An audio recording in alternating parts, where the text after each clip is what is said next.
اللہ علیہ وسلم کی سیرت پاک میں ہمیں ایک واقعہ ملتا ہے سرکار کی سیرت طیبہ میں کہ جس وقت حلیمہ سعدیہ حضور صلی اللہ علیہ وآلہ وسلم کو لینے کے لیے آئی، ہو سکتا آپ نے اس کو سنا ہوگا، حلیمہ سعدیہ حضور علیہ الصلوۃ والتسلیم کو لینے کے لیے آئی تو آقا کریم صلی اللہ علیہ وسلم کے بارے میں حلیمہ کہتی ہیں کہ جس وقت میں حضور کو لینے کے لیے گئی تو عبد المطلب سے میری ملاقات ہوئی، انہوں نے پوچھا تیرا نام کیا ہے؟ میں نے کہا حلیمہ۔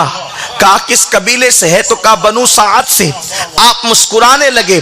حلیمہ نے کہا کیوں مسکراتے ہیں؟ کہا ایک تو حلم اور ایک تو سعادت، دونوں یہ نسبتیں گلے مل رہی ہیں۔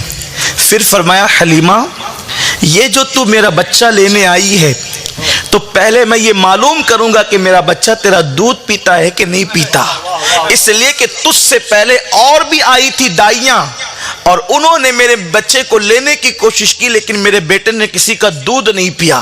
تاریخ کے اندر یہ روایت بھی ملتی ہے جو زیادہ معتبر ہے کہ آئی تو سب تھی، اس لیے کہ حضور کے دادا مکے کے سردار تھے، اس وقت زمزم کا کنواں آپ کے قبضے میں تھا، اس وقت تو کعبۃ اللہ شریف کے متولی آپ تھے، تو آپ کے گھر پر آئی عورتیں، لیکن آنے کے بعد حضور نے کسی دائی کا دودھ نہیں پیا، اس لیے وہ واپس چلی گئی۔ اللہ کے حبیب صلی اللہ علیہ وسلم نے یہ خیرات تو حلیمہ کو عطا کرنی تھی، اس لیے جب حلیمہ آئی تو حلیمہ سعدیہ کہتی ہے عبد المطلب نے مجھ سے یوں کہا، لیکن جب میں گئی تو کہنے لگی کہ میں نے دیکھا کہ آمنہ کے گھر میں دن میں چراغ جل رہا ہے، میں حیران رہ گئی کہ یہ دن میں چراغ کیسے جلتا ہے، تو میں نے جب غور کیا تو دیکھا وہ چراغ کی روشنی نہیں تھی، محمد مصطفیٰ کے چہرے کی روشنی تھی۔ سبحان اللہ، نعرہ تکبیر،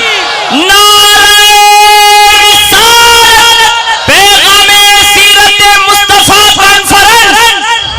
حلیمہ سعدیہ فرماتی ہیں جب میں جیسے ہی قریب گئی تو دیکھا کہ محمد عربی ایک تخت پر سو رہے تھے اور کپڑے میں لپٹے ہوئے تھے۔ جب میں نے ان کو دیکھا اتنا حسین بچہ میں نے کبھی دیکھا نہیں تھا، میں اس بچے پر فدا ہو گئی اور میں نے ان کے سینے پہ ہاتھ رکھا۔ جب ان کے سینے پہ میں نے ہاتھ رکھا تو میں نے کیا دیکھا؟ انہوں نے آنکھیں کھول کر مجھے مسکرا دیا۔ اللہ اکبر! حالانکہ تاریخ بتاتی ہے کہ انسان کی یہ نفسیات ہے، یہ سائیکولوجی ہے کہ جب بچہ پیدا ہوتا ہے اس دن سے لے کر 6 مہینے تک جب بھی بچہ نیند سے اٹھتا ہے تو روتے ہوئے اٹھتا ہے۔ اللہ اکبر! مگر یہ میرے نبی کا معجزہ ہے، حضور بچپن میں بھی اٹھتے تھے تو روتے ہوئے نہیں مسکراتے ہوئے اٹھتے تھے۔ امام کہتے ہیں جس کی تسکی سے روتے ہوئے ہنس پڑے اس تبسم کی عادت پہ لاکھوں سلام۔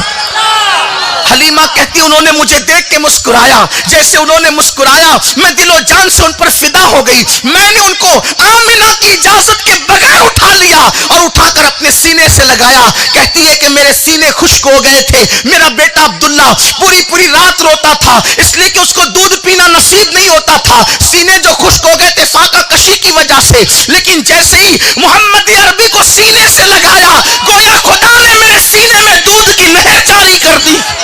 حلیمہ کہتی ہے میں نے دائیں طرف سے ان کو دودھ پلایا لیکن دائیں طرف سے پیا، جب بائیں طرف کا پیش کیا تو میرا شوہر عبداللہ کو لے کر یعنی میرے بیٹے عبداللہ کو لے کر کھڑا ہوا تھا، میرا بچہ رو رہا تھا۔ جیسے میں نے بائیں طرف کا دیا محمد عربی نے منہ ہٹا لیا اور انگلی کا اشارہ کر کے گویا کہ کہہ رہے ہوں امی میں تو پی چکا ہوں، میرے رضائی بھائی کو بھی پلا دیا۔ بھائیوں کے لیے ترک پستہ کریں، دودھ پیتوں کی نسبت پہ لاکھوں سلام۔ حیرت کی بات یہ ہے کہ یہ واقعہ